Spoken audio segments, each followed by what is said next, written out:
Nieves is a former NYPD detective and says... The late photographer, journalist Ardina Seward. Nice to see you, Ardina. Thanks for having me, guys.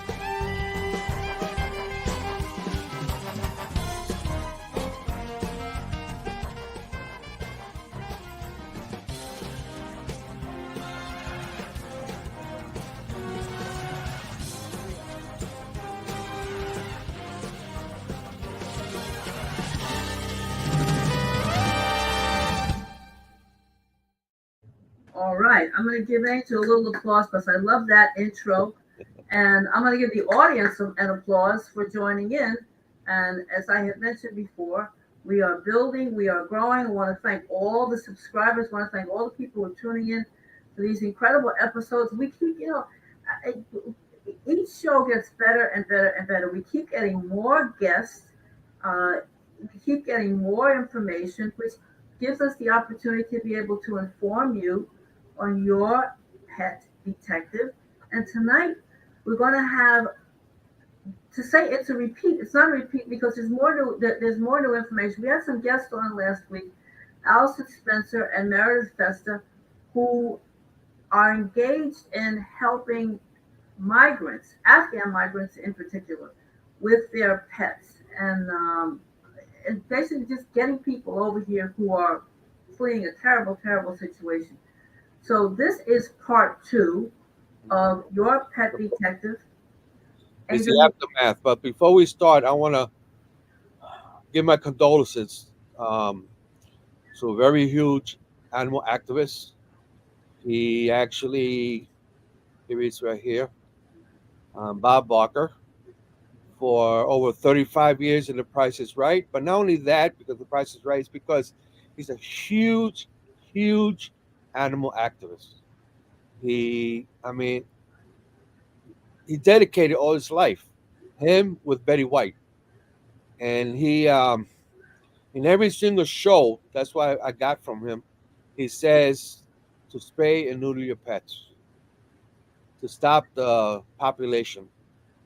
And when he left the show, the next guy, I think his name is Drew, he had to say the same exact thing. If you listen to The Price is Right now, and you listen to the end, he says the same exact thing that Bob Barker says.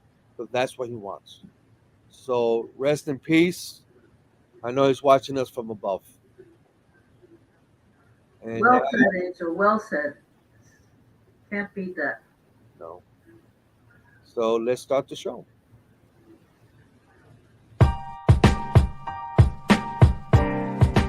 I am President of the United States of America, and the buck stops with me.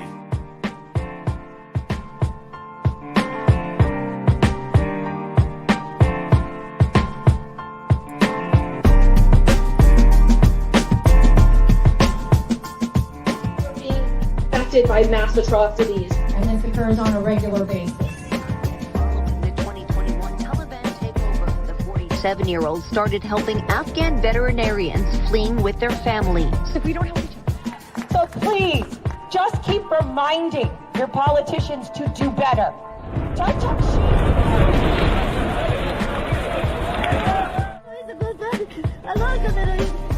I just worry about my colleagues, my family.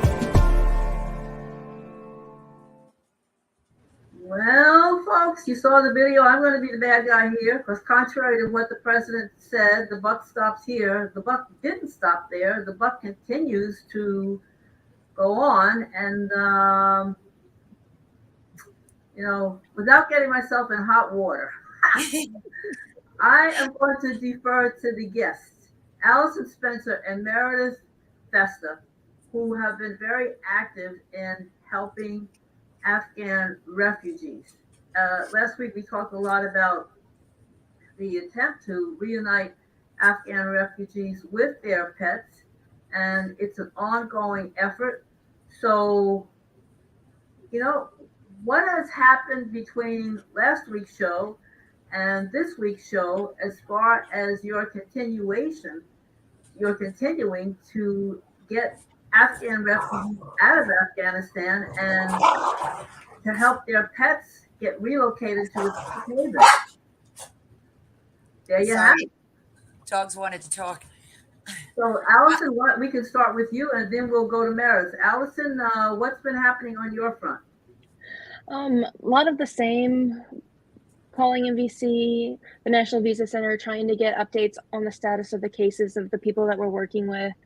We did have a few successes this week with families being able to be relocated to another country for permanent resettlement, which is a huge, huge victory. And yeah, same on. And where have those families been sent to? Where are they now? So the audience understands the logistics. We've had several families relocated to Brazil. Okay, and how difficult was it to get them into Brazil? Is the Brazilian government, is there a lot of paperwork? What's the path? Are they flying directly from Afghanistan to Brazil? I mean, how does that work? Lots of paperwork, lots of waiting, lots of crossing your fingers and just hoping that this works. Families usually have to raise the money themselves to be able to get themselves from Pakistan or Iran straight to Brazil. Oftentimes a direct flight is not available, so they have to route through a third country, which usually involves getting a transit visa, which is another hurdle. And those flights aren't cheap at all, especially since Afghans typically have larger families. So let me understand this. So you are helping them not get out of Afghanistan, but am I correct in assuming that when you are in contact with them, that they're already out of Afghanistan and they've been sent to that they are in Pakistan or Iran? Meredith, you're shaking your head, so help me out here. Okay, we don't have your audio. So while you're working that, well, that's fine. It's so sorry. We have people in Afghanistan that are waiting. We, as both organizations, have stopped moving people to Pakistan first because the delays in Pakistan are woo. So we've been trying to. There are still situations logistically where we need to move them to Pakistan. As Americans, we can't move anyone to Iran. There's some sanctions there. Once Afghans move themselves to Iran, because it is safer than Afghanistan, there's nothing Allison and I can do as U.S. nonprofits through Quasi-Night People or World Lazara Council. Our hands are like tied. So, we do have some people that make it to Turkey, and again, that's on their own accord. But we're from start to finish, like people that we've been talking to since before the withdrawal happened. At least in my, around from August 14th, 2021 to like now. So they're in various stages depending on what they were able to accomplish logistically, what we can accomplish logistically. But like the people that she's talking about through World Lazara Council, like those people moved, they moved themselves. They were in Afghanistan and now they're in Brazil. So there's like a train path that goes. So depending on what program you're utilizing, I'm trying to explain this as simply as possible, Allison. So for example, the USP1 program, they need to not be in Afghanistan in order to be processed. So you have to get them to what they call a third country, another country to wait in so they can get processed for asylum as refugees, right? The Brazilian program is a direct intake, just like what I did with Germany and Romania, Canada, and the UK. Those programs, you can still be in Afghanistan. It really depends on money and logistics. And like, if I can't get them out of Afghanistan because it's too high risk to get them across the Pakistan border, you're going to lean heavily on that other government for assistance once their case is processed. So each case is individual. It's kind of like rehabbing a dog, right? You can't just say, I'm going to do this. So each case is a case, and it's so dynamically complex. Okay, well, hold on. Just walk me through the steps, because I'm a little fuzzy on the sequence. Let's say I am an Afghan mother with 2 young children. My husband is has been arrested. He's in jail. I've got to get out of Afghanistan. I contact you, Meredith. Then what happens? A lot. And Okay, then well, a well, lot okay, of so what- so we need to make sure that they have passports. We need to individually look at the case to see what the security risks are. As I said, each case is individual. In a situation where, for example, the husband has been arrested by the Taliban, that would be a high risk situation. That obviously then that woman and that family are being watched. That is extremely difficult. A lot of logistical planning will go into play that I wouldn't discuss. Then you would need to try to find a country for them to go to. You have to have a plan. It is irresponsible to move human beings or animals, period, without a plan, right? So when I moved people to Pakistan initially, we had a plan, and unfortunately delays in U.S. government processing have made that plan go to proverbial hoof. But we did have the money in place, and we made sure that we were going to be okay, and we had that time frame window that I was told. So I have a little more faith in some of the other programs. When Canada says it's going to take 6 months to 8 months, you kind of were like, okay, 6 to 8 months seems to be about right. And that's what happens. So depending on whether or not it's safe to move that person. In some cases, in this case, it might be safer to move that person to Pakistan because then they're not hunted. But again, that would be secret squirrel kind of stuff. But are you working? Are you getting any assistance from? Again, with that, and I understand the sensitivity of the situation. I'm not trying to prompt you to disclose, secret info. But are you working in conjunction? Is it being facilitated by help from the American government or through your own personal channels? Oh no. Okay, so you have to rely on your own personal channels to get people out. It's complicated. The only program that the U.S. government does anything with is SIV, and Allison will speak to SIV. She has more than I do. Okay. So Meredith, so you are working through your own clandestine channels to get people from point A to point B. Is that a correct statement? Oh yeah, I've talked to some very interesting people. Yeah, I mean, there was a day that I picked up my phone and it was a return phone call at like 2-3 in the morning from the foreign minister for Albania. That was an interesting conversation. But I'm making those phone calls. I'm logistically planning. Like, I worked with an animal rescue organization in Romania. I worked with an animal rescue organization in Germany. I worked with animal rescuers in Canada, and we did this all on our own. So I relied on my rescue partners through animal rescue, people I've known through animal rescue for years internationally, and my contacts through working in international trade, because I've worked in banking for over 2 decades. I worked for the Import-Export Bank of the United States, which was a government position for over 14 months. Hated it. I understand political and government red tape more than you know. But because of animal rescue people that are helping you to get Afghanis out. Afghans. Yeah. So yes, and then my connections through international banking.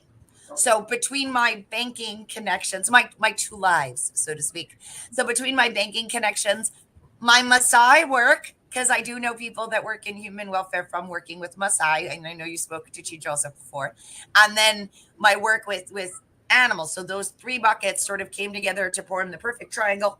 And, it's through my personal context. I hadn't used my LinkedIn in years, and I opened that back up. But I was able to get my group out of Afghanistan into Pakistan initially because of my contacts through international banking, but also because of my contacts through animal welfare. So we all sort of got together and merged contacts. I had a volunteer fly to Dubai, make the negotiations. I had a law firm in Texas help me out with moving money because I was very nervous about such a large transaction because it was $500,000. And, it was donated money, and I didn't want to screw up with Activision Blizzard's donation. I mean, it was a lot of pressure. But all of those things sort of came together. It's my own life experience. You know, the U.S. government isn't going to facilitate a refugee's evacuation from their country. Once they evacuated, so once the end of August happened, that was it. There were no more evac flights, and the people had to rely on private entities, private NGOs, you know, individual people. I mean, pretty much any evacuation of people after we've withdrawn from Afghanistan in August 2021 has been done by primarily, you know, private organizations and individuals, except for Afghans that were waiting for the special immigrant visa program, which is flawed at best. You know, there's some legislation and stuff to try to correct some of that, but like, again, I have special immigrant visa applicants in my group that have been waiting a very long time, like since before the withdrawal. So that program itself was flawed. So now you have all these Afghans that are working with or had worked with the U.S. government or U.S. government organizations like nonprofits, NGOs, private firms, you know, in security and stuff. All of those people are relying on a flawed immigration program to protect them. These programs were designed to protect them. There's still people waiting for Iraq SIVs to be processed. And how long ago was that for? So, and then the P1, P2 program was created by the US government specifically to help the Afghans. And then there's this quote where Biden's like, I used it in one of my videos on Pop, and it was like, we're not going to leave anybody behind. And I'm like, 2 years later, I'm still paying for them to be in Pakistan. They were told to get to a third country, they'd be processed in 6 to 8 months. Then 6 to 8 months became 12 to 18 months. Then 12 to 18 months became, I don't know. And that's where we are now. We were in the I don't know realm. When I initially moved them, I told them that I could only afford to sustain their visas for 30 to 60 days. And I was told it wouldn't be a problem, ma'am. You have the full support. And no, I did not. Well, let me ask you something. I mean, I'm going to talk about Mission Impossible now. Yes. First of all, I want to get this straight. Didn't the Taliban try to get everybody's passports for them not to leave Pakistan when they were going from house to house? I have had instances of passports being taken. I'm dealing with one now. I have had to move them. I've had people followed. I've had people robbed. I have people in Afghanistan who had their passports taken away as well. Hush. You know, it's tricky. I know Alice has had a lot of that too. I'm gonna mute it. But that's what I'm trying to say. It's like hard to get these people because the Taliban themselves take it away from them because they know that's a source they could use to flee. So it's other ways to flee, which is probably you can't talk about it, but that's a Mission Impossible. And another Mission Impossible to talk about is the animals. I know to talk about the people, some of the reason why they're not leaving is because of the animals. And now if they leave, they know that somehow the animals are going to be safe somewhere. But the thing is, I want to be with me. I need this animal. And especially going to Brazil. I mean, how can the animals go to Brazil? Well, you got a whole thing with the animals, with CDC regulations, the United States, Canada. There's all this regulations on where dogs, very hard. Depending on what country a dog has traveled to or is coming from, you have regulations in all these different countries you need to comply to. Cats, way easier. I had a very interesting conversation about a cat in Morocco today that somebody needs help with. And they're not Afghan, they are foreign. But I mean, you know, moving a cat from Morocco to the United States, no problem. You know, getting them into even like moving dogs and cats across the border into Pakistan. Pakistan has regulations that need to be complied with as far as veterinary care. Funny thing. Most of the veterinarians that have been around in veterinarians a long time, I happen to have moved to Pakistan. So there are veterinarians active still in Afghanistan that we have not been able to get out or opted to stay and continue their work because they don't have wives and daughters that they were concerned about. You know, it's complicated. But, you know, then it comes down to that certification, right? Because we don't recognize the Taliban as a government. Most countries don't. So health certificates from Afghanistan are certified by the Afghanistan's government, right? Afghanistan's government. So theoretically speaking, when those animals travel, so for example, the dog goes from Afghanistan to Pakistan, then a Pakistan veterinarian recertifies the documents and stuff so they can travel to another country, because most countries aren't going to recognize those documents. Or you go to Dubai and you have somebody in Dubai handle it. That's what's been going on with the movement of animals. They're getting new health certificates, and sometimes they have to stay. Like there was a situation where cats had to stay in Dubai for 30 days because they needed to get titered and revaccinated to prove that they were healthy to travel. They were going to the UK. They're very strict about how their pets are imported. They're a little bit stricter than us. Canada has got some interesting enforcement in place right now when we're doing it again here. Mostly people, it's because they're concerned about rabies, and they should be. But you're also in that region of the world, you're dealing with screwworm, which is icky stuff that comes from flies. And there's other zoological diseases as well that you need to be concerned about. Let me ask you one thing now. I understand the structure you're telling me, but I want to go a little bit to the realism. And the thing is, for example, everything takes time. So if I'm from Pakistan and it's time to move, we'll take care of your animal. It's time to move. By the time I go from point A to B, I end up in Brazil, and I'm coming over to wherever other place I'm going for asylum or whatever. And it's going to still be a delay on the animal because now I am moving fast and the animal is still isolated. Is it a possibility I will not ever see my pet?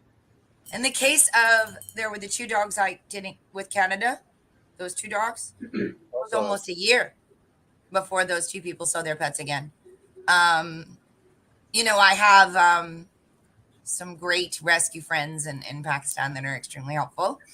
I have friends in Jordan, Kuwait, Egypt, Dubai, Qatar, and we can move them around so at least the animals are safe. It's a lot easier to move them around that region of the world than it's going to be to get them, Canada, United States, UK, depends on where they settle.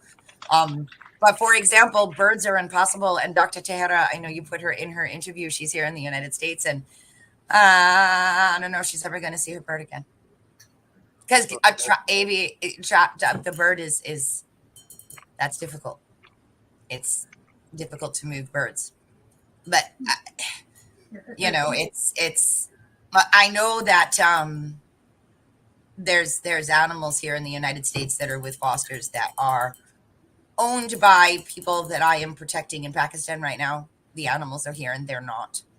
It depends. I will say if a person's waiting to come to the United States, their cat and dog are going to end up in the United States first. If that person is lucky enough that people like Allison and myself, because there's much of us, if we're able to assist them in finding another country that maybe has their stuff together more and is processing them faster, that's the cases where the animals may take a little longer. But those coming to the U.S., they got plenty of time because there's cats and dogs here waiting. There's cats in Canada and dogs in Canada that are still waiting for their owners that are Afghans that are still in Afghanistan. Can we hear from Allison for a second? I know we had alluded earlier about Allison. If I understood everything correctly, that you were getting some assistance from the American government, or did I not hear that correctly? I wouldn't quite say it as assistance, but we rely on the American government to process these cases, because without these cases being processed, no one can enter the United States legally. And that's actually a big reason why we see people coming to our southern border is this process takes so incredibly long that people are just desperate. It's life or death for them if they stay where they are, and they're trying their best to get to safety. And when they've been promised safety in the U.S., they want to get here any way possible. So I'm going to ask you the same question. I mean, are you getting? Is the American military intervening at some point? Are you getting any feedback? No. Or is the link just between yourself and the potential refugee, the potential immigrant in their home country?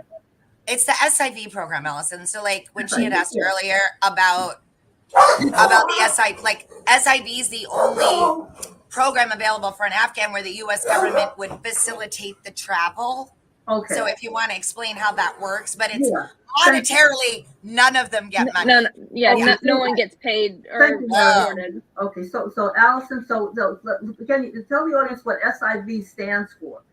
So we understand SIV stands for Special Immigrant Visa, and these are people who work directly with the United States on a government contract.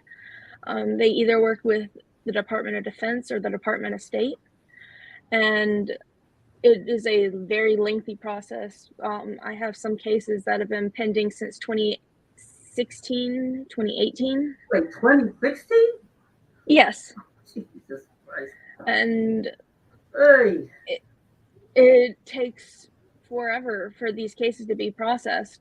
It starts with the applicant wanting to declare that they want to immigrate, and so they have to fill out a application packet, which involves getting you have to get your letter of recommendation from your supervisor, an HR letter with your contract number that you worked on, and you must have worked with the U.S. government for 365 days.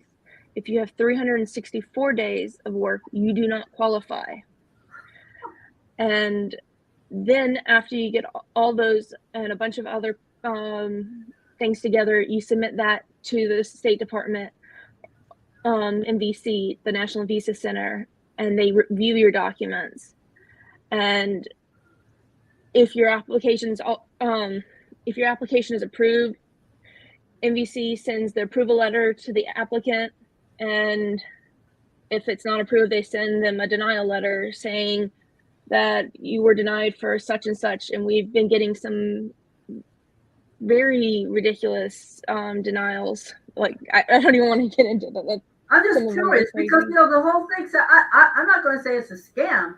Well, I am going to say it's a little bit of a scam, but just give us without revealing details. What would be reasons for denial after somebody has basically risked their life and their family to work for the U.S. government? Why would they do? What are denials?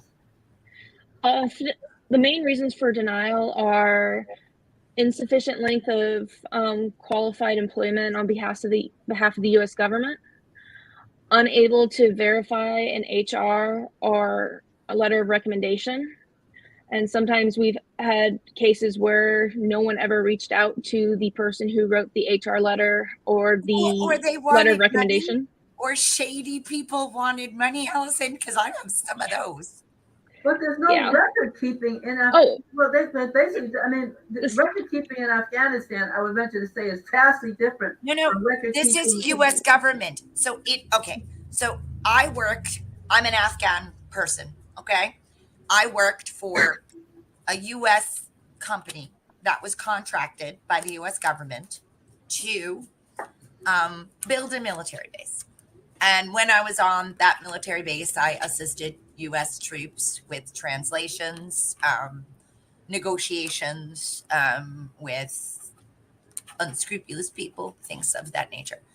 Now, I worked there for years. I didn't get out during the withdrawal because I stood in line outside like a responsible person. And people climbed over me and got in the airport before I did. So now I'm frustrated and I'm relying on the government to get me out because they sent me an email that said, be here at this time, at this paperwork, and we're going to get you in. You have a spot. And now I have to wait for my application to be processed, so I'm hiding. I get an email saying that they need my supervisor to verify that I worked on that case. My supervisor happens to be Afghan. And he says, sure, give me $500. And I don't have $500. Then I try to get in touch with the agent or Green Beret or general that I knew, but they were working under a code name because I was Secret Squirrel So now I don't know how to find them, or those soldiers are restationed. I do know an Afghan that's been waiting in one of the UNHCR camps in Pakistan, which are not okay, for quite some time, and they're not okay. And he has been trying to get in touch with his contact, who's a U.S. soldier, and that soldier's deployed on a mission. So he's going to have to wait an indefinite amount of time to get that verification.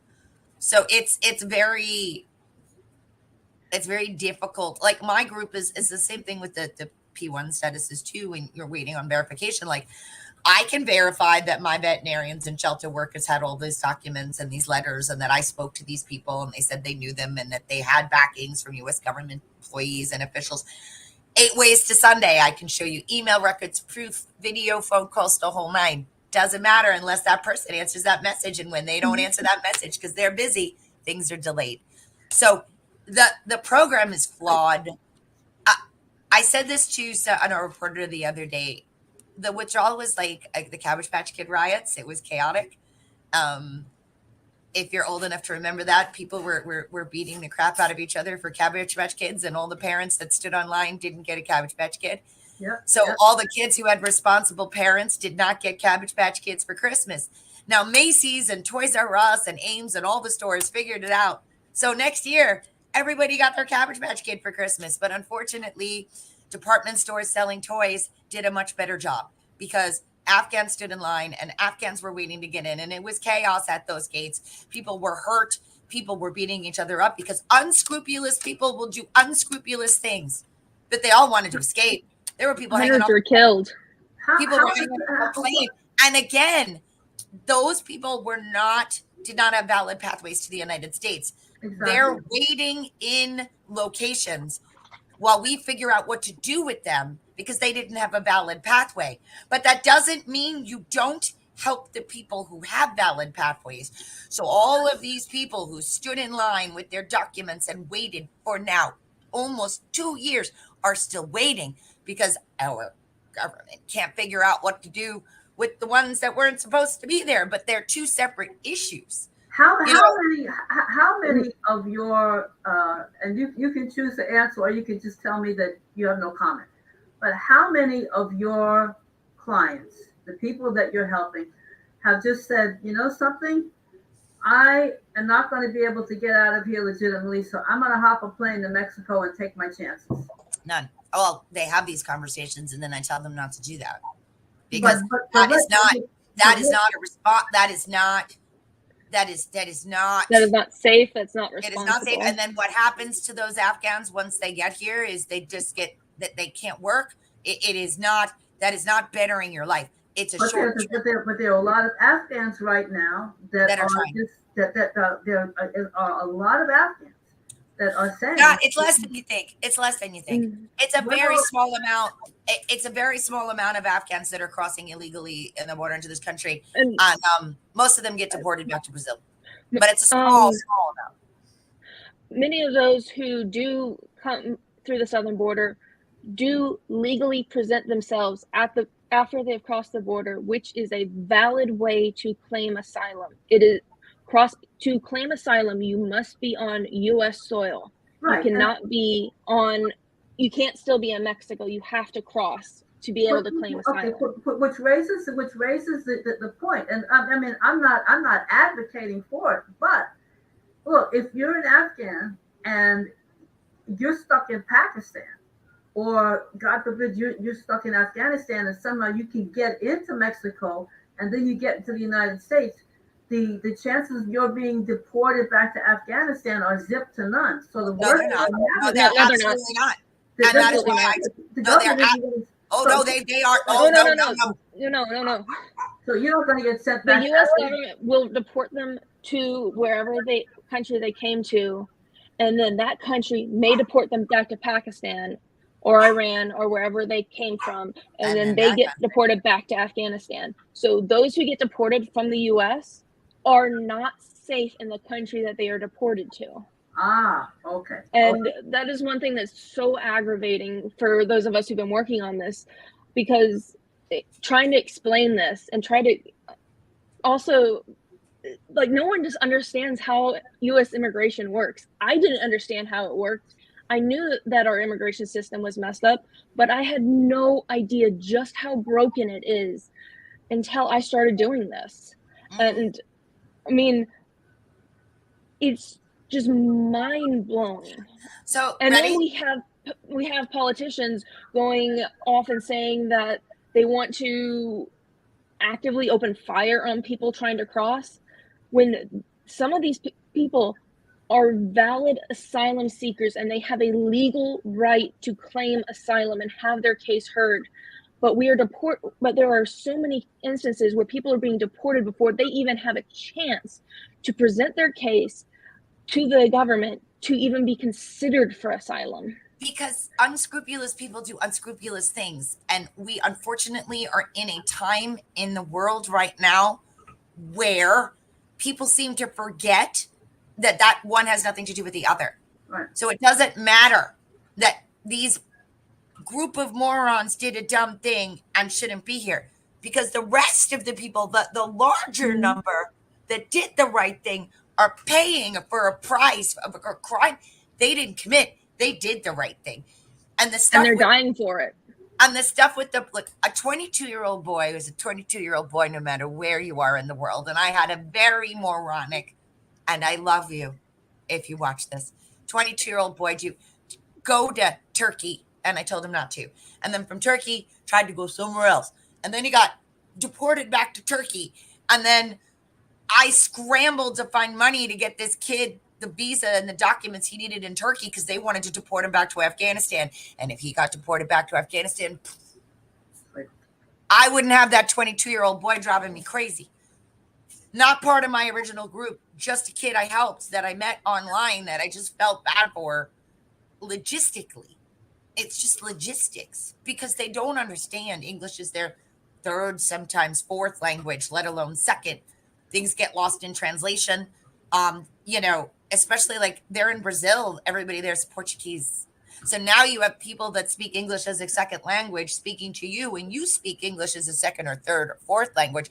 So things are going to get convolutedly lost in translation. I have been the middle person in so many conversations as the native English speaker, trying to translate what the Taiwanese person was saying in English to the person who was speaking Arabic in English. Well, animal rescuers, and I'm like, let alone when one of my group goes to doctors in Pakistan, sometimes I speak to the doctor and we're talking in English, and then I'm talking in English to the Afghan. For some reason, Afghans understand my bizarrely odd New York accent. I don't know, but they're used to me speaking. That's why. But the immigration system, I will say this, because this is going on YouTube. If you are Afghan, do not try to cross the southern border, because there are so many other things politically going on with the southern border that you do not want your life mixed up in, because stupid people are making stupid arguments. Listen, the right to live is a human right. It is not a political issue. And this country was founded by immigrants. My mother's family came on the Pinto. So yeah, we immigrated here. My dad's family came, in the 20s and 1910, and then the 30s and the 40s. They're immigrants. We are all, I have Native American way back, Elizabeth Warren numbers, right? But like, I am a melting pot of different places of the world, and I exist because this country was founded by immigrants. So immigrants had value. Listen, Afghans want to work. When I first got, and they're incredibly hardworking too. Okay, you remember this, Allison, right? So I get a phone call from my Afghan in Arizona, and this is crazy, and it's just crazy. So he's like, I'm trying to get my work papers because I want to work. And I'm like, all right, sweetie, what's going on? He's like, well, they said something really weird to me. I said, what did they say? And he goes, we don't know what to do with someone who actually wants to work. And I went, no way. So I sent a volunteer from Puppy Rescue Mission with that Afghan to the meeting. And they said the same thing to her. Well, we don't know what to do with them because they want to work. Usually we get people here claiming asylum and they just to take the social benefits and live in a homeless shelter. No, this guy wants to go to work. He wants to raise his family. He wants his kids to go to school. He fled his country where he had a home and a good job and security and a bank account. Well, because he didn't want his wife and daughters to grow up into forced marriages and wear a burqa. Right now, the PR for migrants and immigrants is bad. You know that they, but you should talk to Joseph, because Joseph said something brilliant to me.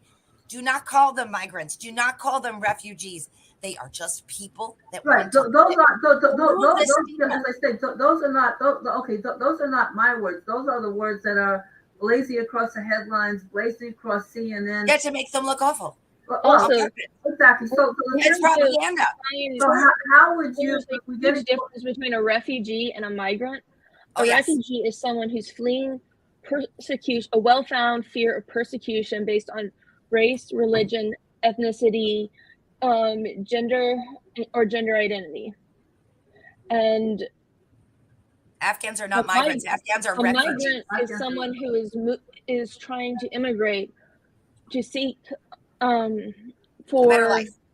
Not just a better life, but for more of better economic reasons. To get a better job, better pay, to better support their family, and neither of which are bad people. It's just a very different situation. Let me jump in, because we're getting to that time. Yeah. And your dog is not barking, so he's not alerting me at all today. But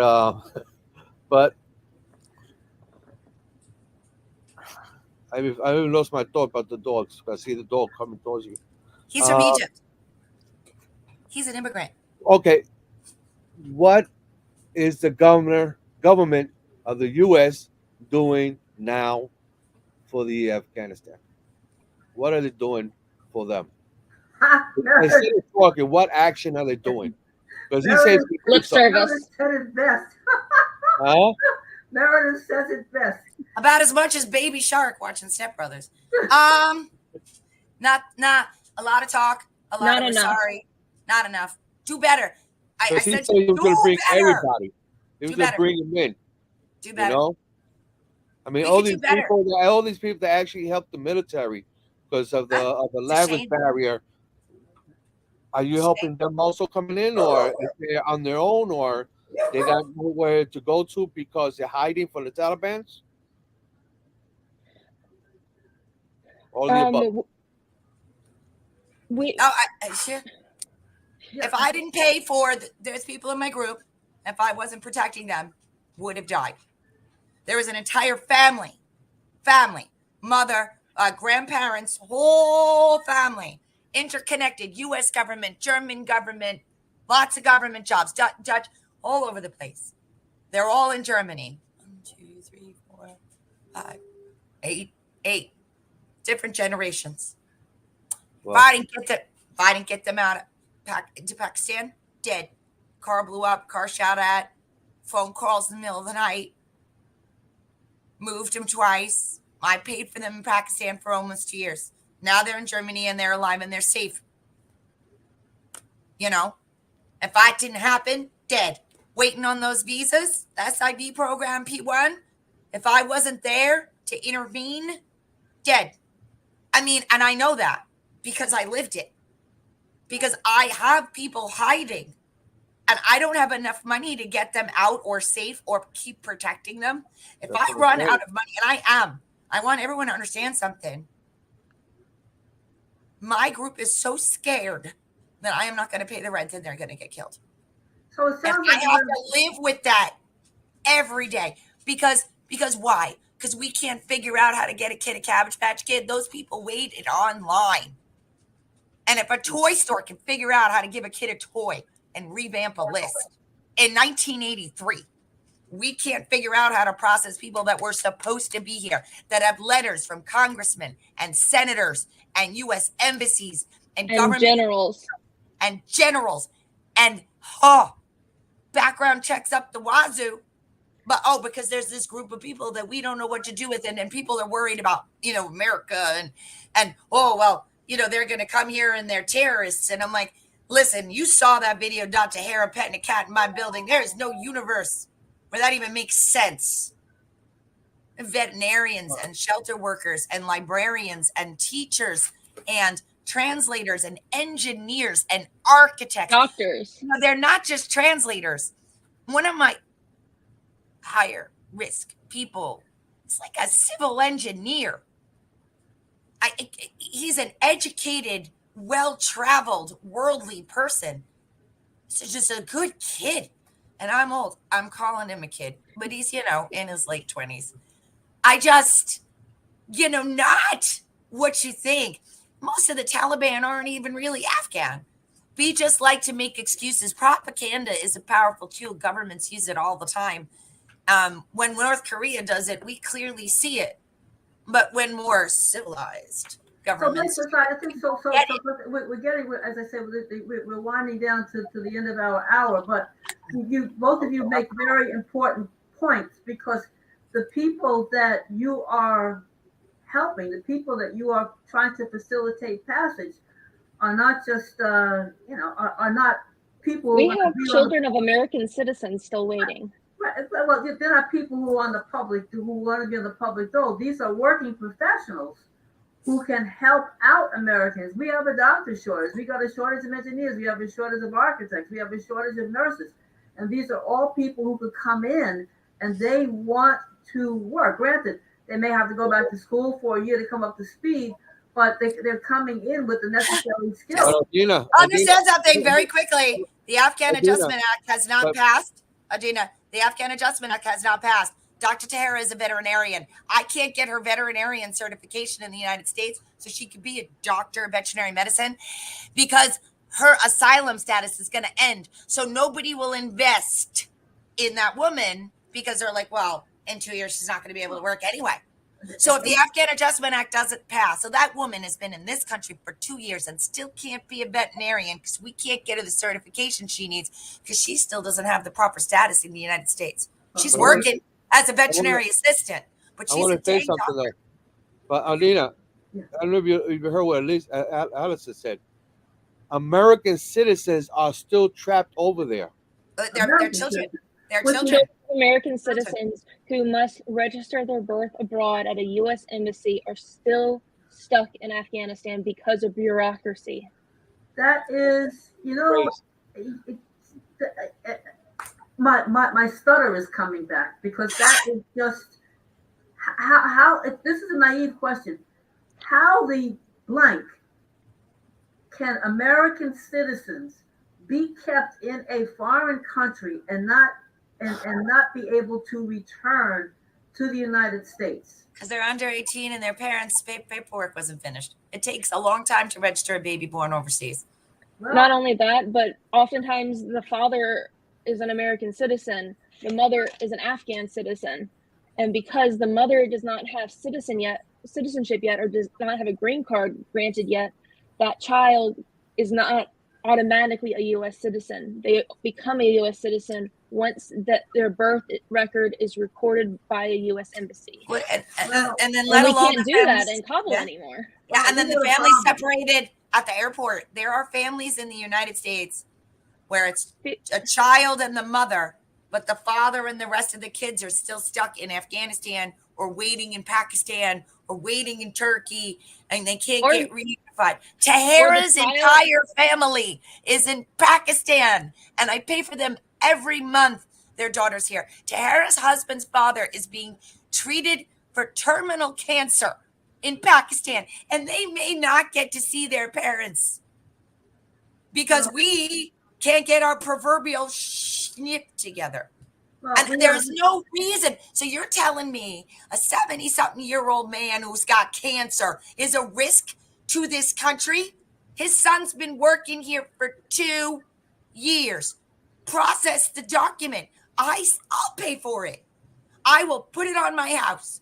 I've said this a million times. The $1 million that we have spent in the last 2 years keeping these people alive, I could have used that money to set them all up with some houses and jobs, and they would be productive members of societies, doctors, veterinarians. I got a dentist. I got lawyers.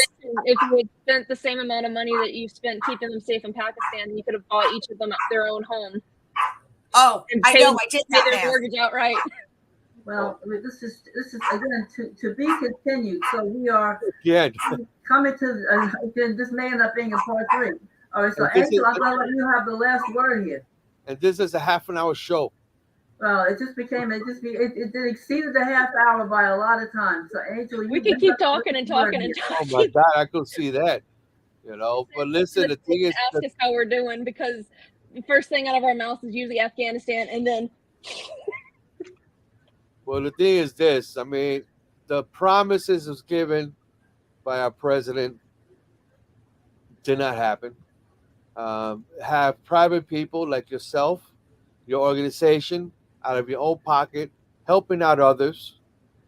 And I just hope that somehow, I mean, I'm not trying to say bring everybody here, you know, because we have a lot of problems ourselves, you know, and they're going to just join in and join our problems.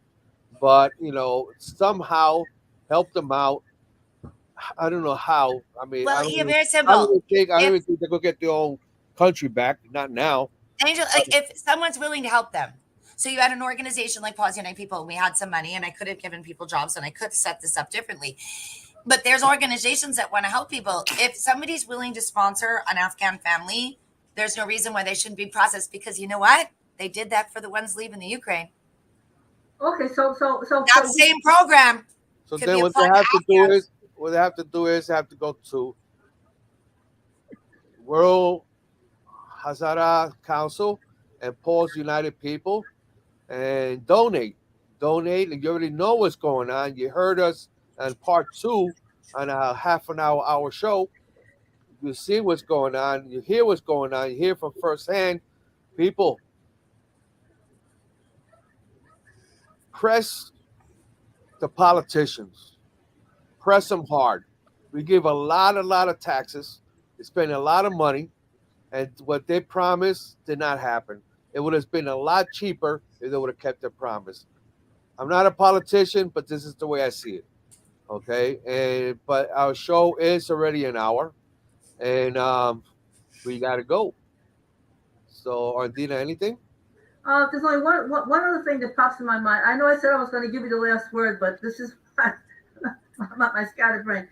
If they want to, if someone out there who's listening and they want to sponsor a family, would they contact Meredith, yourself, and Allison to facilitate sponsoring a family? Yeah, I have 54 families. So, and then that adds up to almost 200 people. You know, and because they have extended, if I could break it down to a larger number if I start doing like grandparents separate from parents. But you could sponsor a family, you could sponsor a child, because guess what? The kids in my group are not allowed to go to school in Pakistan. It's like the thing. So I pay for online education.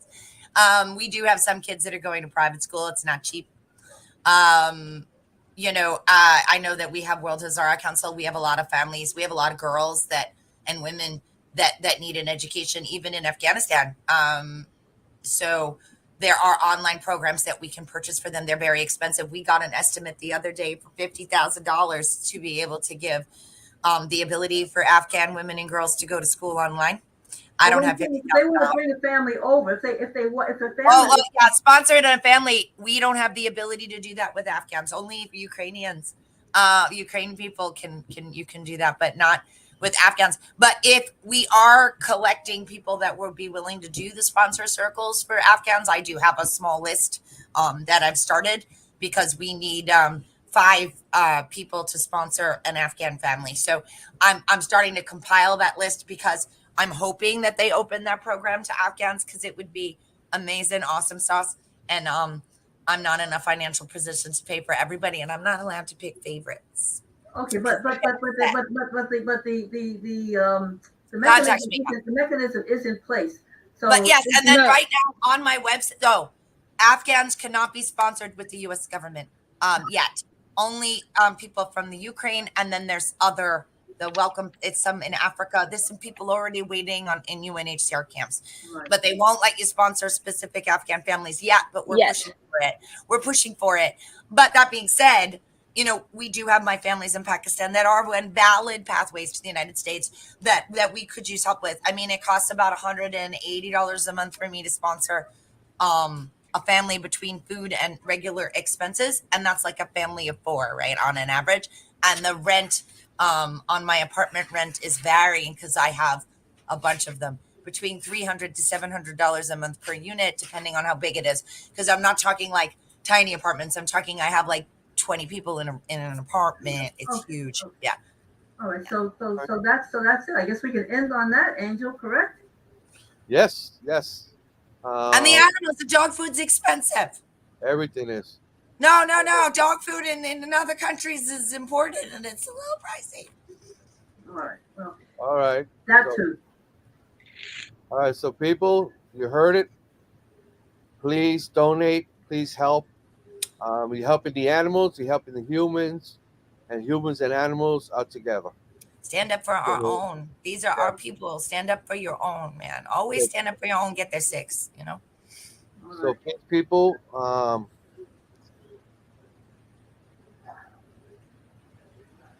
Angel, you got a loss for words. Allison and I sent some pictures today that were. But I do want to say this. Thank you for being our show. This is the second part. It's supposed to be half an hour, but like I said, we don't stop people. We stood here for an hour already, and I heard it go through a lot of people's mind. But I do want to say is, people, do you know where your pets are? And I usually say the other thing, but I will let our special activist Bob Barker that passed away, I will let him finish the closing. Help control the pet population. Have your pets spayed or neutered. That's